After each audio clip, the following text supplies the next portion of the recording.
Welcome to Revitalize and Replant with Mark Clifton, where we equip pastors to take their churches from declining to thriving by pointing them to a new future and a new hope. Join us weekly for encouragement and practical advice in your pastoring journey. So, Revitalize and Replant. We're glad you're here to join us for another episode with Mark Clifton and our special guest, Mark Halleck. I'm Dan Hurst, and today we're talking about some of those things that you have to do that are different from every other church, because your church is different. So let's get into it right away. First of all, Mark, why don't you talk a little bit about Mark Halleck and the opportunity that we we're have here. glad to be here in Denver with Mark Halleck at his church, Calvary Church. As I said before, it's kind of the mother church of replanting. Man, that's quite a statement. You've been here yes. 15 years, replanted it, and helped replant dozens faithful. of other churches across North America. Raise up replanters here through internships, does a great job with that. We've been doing a series, by the way, on sort of the characteristics of revitalizing pastors. These are things we see God use in men who are revitalizing churches. And I wish we'd had I wish Kyle, who's our producer, would have had everything running. We just did about 20 minutes, you and I sitting here on the old couch together, talking about all kinds of things, revitalization. Yes. Some of the best conversations take place between the podcasts. That's actually. true. That is true. That's true. For sure. And so, by the way, the couch is really nice. We're here on the couch. It's this this dirty old couch, but it's classic. We're in Mark Halleck's church basement, and it's kind of the youth room, and it has this old white couch. Yeah, looked like it came. You would out be of, afraid if you were in here at night. Would I? Yeah, I'm a little fearful of the daytime. Well, I'm sure. I'm sure you are. Anyway, we don't know what's going to happen. It's just an old building and an old couch, and that's why we love it. We're glad to be here. That's but right. Hey, we're going to talk today about 3 more characteristics. If you missed the previous podcast, go back and listen to it. We talked about being a visionary shepherd. We talked about gospel orientation. Yep. We talked about missional emphasis. That's right. And so now we're going to talk about 2 or 3 more. And what's the first one, Mr. Hurst? Let's get into this idea of organizational awareness. And I love the way that that's worded, because organizational, immediately we start thinking, lines and figures, and, this person is in charge of this and so forth and so on. But along with that comes the word awareness. And let's talk about this. How do you become organizationally aware of your church? Well, I think some guys have no clue who really makes the decisions in their church. They may know what the Constitution says and the bylaws say. Hopefully they do. But just because your church has a Constitution and bylaws doesn't mean that's how the shots are really called. That's exactly right. Especially in a normative-sized church, a smaller church, where everybody seems to have a voice. And sometimes your church governance allows the most carnal church member to disrupt anything. Yeah. I mean, you have to know, when we say organizational awareness, we're really talking about organizational intelligence. Intelligence, yeah.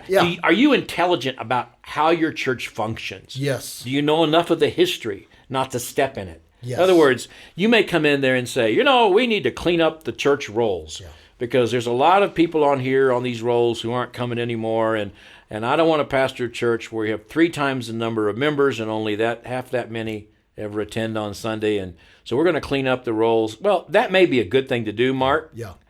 But you may not realize that the pastor just before you tried to do that and got fired. That's exactly right. All right? You didn't learn from that. You don't know how to approach that. Yeah. You have no emotional intelligence at the point of organizational work. That's right. I mean, here's the bottom line. The bylaws, what we're trying to talk about, these are the rules to the game, if you will. When we talk about guys, and you come I like in, that. They're the rules to the game. You're better at this podcast. No. than Listen. Yeah, you just really play are. But they're rules to the game. And so, listen, when you go into a church, you've got vision, you got these ideas that at some point, Lord willing, you'll get there after you've won the hearts of the people, after you've loved them well, you've shepherded them well, you've built trust. But until that time, the rules you play by are the rules they have. This brother may be listening to this podcast, so I want to be careful because his heart's in the right place. Yeah. All right. But I got a text the other day from a young man who was having some issues, and so I said, "Well, send me an email and we'll talk about it." And he did, and he said, "Look, I've got some real problems here. I've changed the name of the church. I changed the front of the sanctuary. We've started removing people from the rolls. All these things," he said, "we've needed to do for a long time." But he said, I've received such pushback, I'm not sure I'm going to be able to survive as a pastor. I said, "Well, brother, I'm sorry. How long have you been there?" Drum roll, Oh please. boy, here we go. 9 months. Oh man. 9 months. I've been there 9 months. Yep. I mean, my goodness, I moved. I got to a church in 9 months. I haven't even unpacked my boxes yet. I mean, unless God really shares something with you that's way out of the ordinary, you shouldn't make any changes in the first year. Yeah. Dude, you just got to live with those That's right. people, marinate with those people, hear their stories, understand where the landmines are, understand how damaged they might have been, know who's really making decisions, know who you have to talk to and pray with to get to understand the church. Man, don't come in there and start making changes day one, for goodness sake. No. Everything needs to be changed. We'll talk about that a little later in tactical But patience. it takes time. But it takes time. It takes love. And you've got to have enough organizational awareness to know you may be the pastor in name, but you're not the leader yet. Yeah, that's good. That's really good. People will ask about here at Calvary Inglewood and how quickly we made changes. We did not change anything in the bylaws for 3 years. For 3 years. Okay, that's 3 years. Well, what'd you do in 3 years? Here's what I did. Tried to love the heck out of people. Yeah. Preach the word. Yeah. Pray like crazy. Yeah. And try to help my people fall in love with the community. There That's you go. it. Literally, that's it. Right. And to lead them with passion and zeal. Because here's the deal, and then play by the rules of the game, even though I wasn't crazy about the rules of the game, even though I thought I had better rules. And by God's grace, in 3 years, some of the rules changed, and there were some ridiculous rules. Right. But listen, if you don't win the hearts of the people and win them to a bigger vision, even apart from those rules, man, lead with the word. That's why you lead with the word. Then, man, you're going to be shooting yourself in the foot. And you need to know what could happen in a business meeting, what's been the past, who might say something. You need to know who you might need to talk to ahead of the business meeting to get some, when I was at Warnell, we had some people that were, they would become upset about things, and they just had it was a history of sort of, and Warnell was a church in Kansas City that we replanted. And, there was just a history there of sort of fussing and fighting at times. And so I had some older people that could be cantankerous and feel like they just had the right to say whatever they wanted. And I realized I had some other older people who were very sweet and gracious, and I would lean into the other sweet and gracious older people, and I would say, "Look, would you help me? That's good. That we could work with these other folks, your friends, your peers. You've known them for years. Maybe we could start changing the way we talk to one another, changing the way we express." And they really did. Yeah. And it took some time, but it was much better than me just going to the people that were a problem and saying, "Look, stop this behavior." Yeah, that's never going to work. It's never going to work. It's never going to change anyone's Which heart. brings us to the second topic, and that's pastoral grit. When sometimes grit is the good thing, sometimes it can be the very wrong thing. Well, and I when I first came up with this particular list, I think I called it an ability to endure pain. That's what it was. Yeah. That's really what it is. It's really what it is. But one of my guys that worked with me, Jimbo, he said, you could endure pain and not make any changes. Yeah, that's and there are true. a lot of guys who've been in pain for 20 years and their churches are still dying. So just enduring pain isn't enough. Isn't enough. Pastoral grit is enduring pain and making changes. And I think that's really the key. And so pastoral grit is, yes, I know it's going to hurt. Yeah. I know it's going to be difficult, but I'm not going to quit. I'm not going to turn my back, and I'm not going to give up. That's right. And if you're going to be a revitalizing pastor, one of the best pictures I can give you is usually it's like you're rescuing a drowning swimmer. He's going to beat you up all the way to the shore, but when you get to the shore, he's going to thank you for bringing him there. Yeah. And unless you're willing to endure all those punches all the way to the shore, you're not going to make it That's as a right. revitalizing pastor. Dude, that's so good. And here's why our joy in Christ, our joy in the gospel must be our strength. I mean, the way you are gritty as a pastor, the way you endure pain and keep swimming to the shore is knowing, one, that your Savior's got you, that your joy is in Him, not in being beat up as I'm swimming and trying to save this person's life. It's an attitude that says, and this is the Apostle Paul, man, how could you consider it pure joy? Well, in James, consider it pure joy when you face trials of many kinds. There is a depth there of joy and trust in the Lord that basically says, bring it, world. Yeah. Bring it. Bring it, Satan. Bring it, because Jesus is better and He's bigger and He's going to sustain me and He's sanctifying me. He's making me more like Christ. And that is the passion of my life. But the passion of my life is not to just revitalize a church. The passion of my life is to become like Christ. And this is a means by which God is doing that. And I think sometimes we go into ministry believing that somehow or another we deserve to be treated a certain way as a pastor. We're entitled to a certain level of respect, and we have to really approach it realizing this is spiritual warfare, and it's going to be painful and difficult no matter what we do. No matter what. And our generation isn't the only generation to ever encounter adversity in ministry, for goodness sake. That's right. I mean, previous generations were burned at the stake. I mean, they lost. He's got it pretty dang easy. That's the truth. They lost everything. And some of you guys listening to me, man, I love you very much. But if some lady in your church, elderly lady, gives you the stink eye on Sunday, or somebody sends you a text all in caps, you're ready to send out your resume. They don't love me. They don't care for me. They don't. Kind of get over yourself at that point, that's guys. Right, that's right. Find your love and acceptance in Jesus Christ and what He's done, and realize this is tough work. And if you don't have the pastoral grit to do it, you're not going to be a revitalizing pastor. I don't mean you're a jerk. I don't mean you're an angry person. I don't mean you like to do battle, but you've got a pastoral grit that says this is going to hurt, but the pain's going to be worth it. That's right. Now, there's a whole other issue with your family and how to work with them through that as well. But guys who have been used by God to revitalize churches possess a pastoral grit where they can endure pain and still make progress toward the future. See, and this is practical theology at its best. I mean, this is, what do you actually believe about God?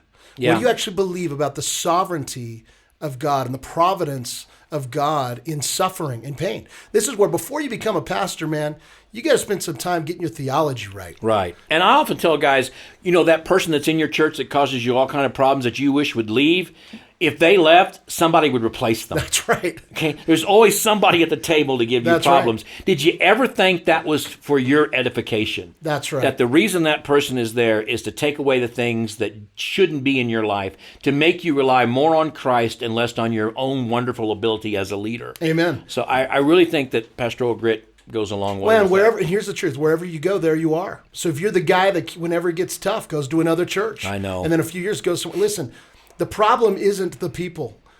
The problem. Listen, I'm not saying they're not a problem, but the issue is, who are you in Christ, man?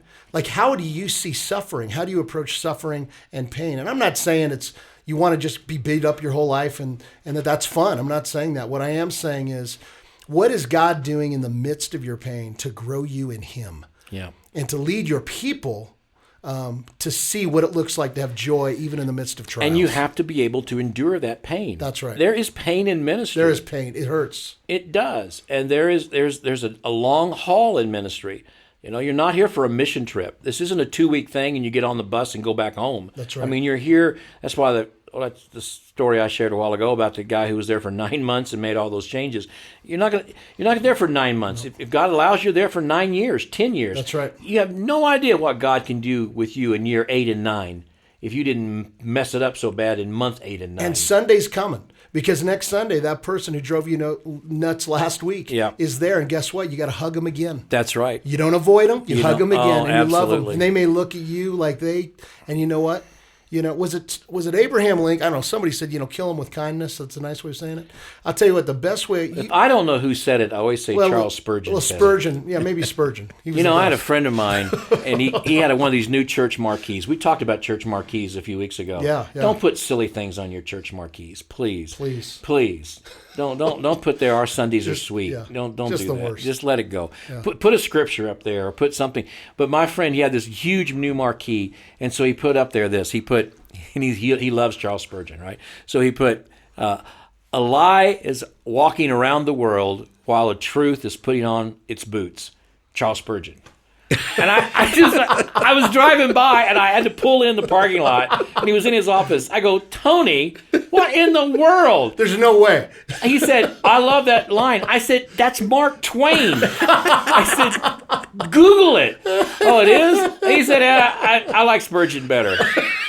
So it stayed up there. Poor Spurgeon. Getting some bad quotes. Everybody, yeah. So always the default is, well, I think Charles Spurgeon said, and you'll be all right.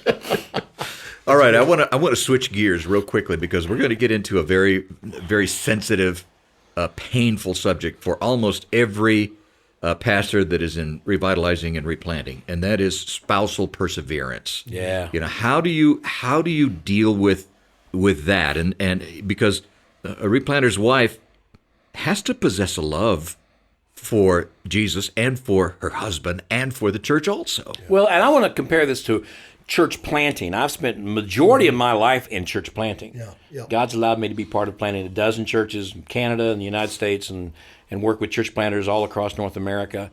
And so I have a love for church planting. And we had characteristics of church planters, and one of the characteristics of a church planter is spousal cooperation. All right? So spousal cooperation means just what it says. They got to be in this with you as a church planter. This isn't something you do without your spouse. Yeah, right. But in replanting, we didn't think spousal cooperation was enough, so we saw it as spousal perseverance. Yeah, that's right. Because in replanting, I believe it is in many instances, I think in most instances, it's harder on the spouse than church planting. Yeah. Now, church planting's hard. Financially, it's a strain. Uncertain future, it's a strain. Bringing all the children's equipment to a school and unpacking it, all of that's a strain. Maybe they're meeting in your house. That's all a strain.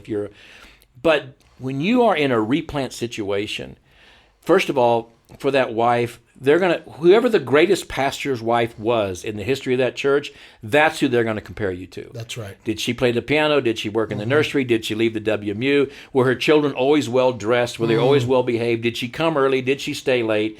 I mean, the lens through which they look at you as a spouse is so unfair many times. And they're going to judge the way you dress, the way you talk, the way your children behave, all those kinds of things. Yeah. That's hard. And then when things get really difficult, when things begin to change and some of the people really begin to push against change and they realize that they can't really affect you as a pastor, you've got pastoral grit and you're okay, they're going to turn it to her. And they're going to come to her. And that's happened to me. Yeah, yeah. I had people at the churches that I served as we replanted that would actually turn to Jill and say, why is Mark doing this? Or could you tell Mark that it was not a good day when I came home from church and Jill had messages that she did not want to carry to me, and she was told to do that. Yeah. And so perseverance means your wife, your spouse, and your children need to know this is a long process. And you can go back. We did a previous podcast where we talked about our families and how to minister to them. Right. But your spouse is going to look at this at times and say, look, they don't care for you here. You got people who are opposed to your preaching, opposed to your leadership. We're not making any money. I mean, this is usually not church revitalization is not a place where you have a lot of financial security. You could do better somewhere else. It could even be that maybe her parents are asking, why is your husband still at that church? It's in decline. Why doesn't he put his name in someplace else where the church could grow? There's all kinds. Satan knows that. That's right. So if your spouse is not ready to persevere through this, you're probably not going to make it. Yeah, and so just some practical things that come to my mind. First of all, I think one of the things you're hearing is the importance before you take on and head into a replant context. You've got to help your spouse and together honestly count the cost. Yeah. You've got to count the cost. I think part of this, there's so much to be excited about, and I'm an excitable guy. There's so many things to get excited about, but there is a real cost. And I think we aren't doing anyone a service at all, young couples, if we're not being brutally honest about the challenges that are going to come. And so we've got to honestly evaluate and count the cost.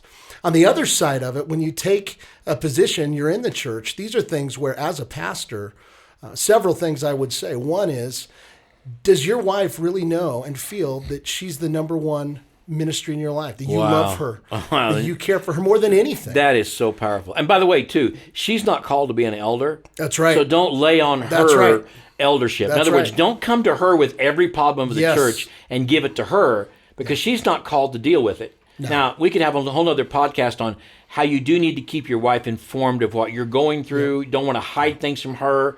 She needs to share that with you, but you do not go home and unload everything that happened in the elders meeting, everything that happened in the deacons meeting. You got to find some friends, and if you need friends, we'll be your friend. Yeah. We'll help you find a friend. Yeah, call Mark Halleck. Call him. I'll be your friend. I'll be your friend. I'll give you a hug. I'll give you some encouragement. Don't give that to your wife, because there's nothing she can really, and she's not anointed and called to bear that burden. That's right. You love her, you pray for her, you encourage her, you listen to her, you spoil her, you love her. That's what you do with your wife. I'm going to say something really maybe controversial here, and I got to be careful, because I don't want to be controversial. I spend my whole life trying not to be controversial. How does it feel to be such a failure? It is totally a failure at that. totally a failure at it. And I don't want to be controversial. Okay.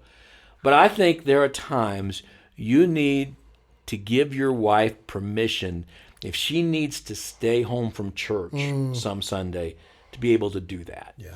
If she's just at the end of her rope, if it has been she's not feeling well, whatever. The idea that sometimes you need to say, honey, if this just, you just have the freedom to stay home, and you just tell folks she's just not feeling well today. And my experience has been if they know that freedom is there, they're much more likely to say, no, I'm okay. That's true. I can go. And I think you need to be sensitive to that. I think that's really good, man. And there are times that, man, it's just too much for them, and they need some, and so that's really important. The last thing I just want to say is you can't be her only friend. So That's you right. need to help her find friends, and if they're not there in your church, if they're not there in the community, get her connected. One of the things we try to do with the Calvary family, and we could figure out other ways to do this, is help her find an online cohort with other pastors' wives where they can encourage each other and talk together and pray together. So you need to help her find the support she needs. I think those things are absolutely vital. When I was in Canada, when Jill and I were in Canada, in Montreal, in a French culture, I was very fulfilled in what I was doing. It was very exciting to me, but my wife and my kids were having a difficult time transitioning in the culture, and I was not sensitive to that. I was just having fun, right? Yep. And they were having a real difficult time. And I remember one day we were out for a walk, and I thought everything was going fine, and my wife had a conversation with me in which she informed me things were not going fine, in a conversation I will never forget. And man, it got my attention. And God in his providence, I went the next Sunday, I think, or soon after that, to a little tiny Greek Baptist church. Had about 8 or 10 elderly ladies and a couple of young men in there that did translation for them. I think they were their grandsons. They hadn't had a pastor in years. And so it was a Sunday afternoon. And so I went and preached for them. And these sweet Greek elderly ladies could look at Jill and see she was lonesome and hurting. And they came around her that Sunday. Wow. And they hugged her. And they loved on her, and they adopted her. Wow. And from that Sunday on, Jill was part of that Greek culture in Montreal, that Christian Greek culture. And they cared for her and loved her, and everything about our time in Montreal changed That's because incredible. those ladies loved my wife. Wow. And they weren't even in the church I was planting. Yeah. So I just think you're right. Finding a place where people can love on your spouse and take care of her is really important. That's so good, But man. she's got to persevere through this with you. Yeah. Wow. Great words as we've looked at characteristics of a revitalizing pastor, and we're going to continue in an upcoming episode on more characteristics of a revitalizing pastor, and I hope you'll plan on joining us. Of course, we ask you to click on the little button and subscribe to our podcast. That's important because it helps us know who's listening and how we can minister to you in a better way. And certainly feel free to leave us comments and write to us. And if you have questions and comments, we'd love to read those. Well, most of them anyway. Yeah. And so we read them? We do read them. We do. Well, we stay up late at night. Kyle and read them. It's Kyle's job. So we'll see you. We'll see you at the next episode. Thank you so much. See ya. Thanks for joining us today on Revitalize and Replant. This podcast is brought to you by the North American Mission Board, where we help dying or struggling churches regain health for the glory of God and the good of their communities. If you found this conversation helpful, don't forget to subscribe to the podcast on your favorite platform. To learn more about becoming a replanting pastor or to explore resources about revitalization for your own church, visit churchreplanters.com.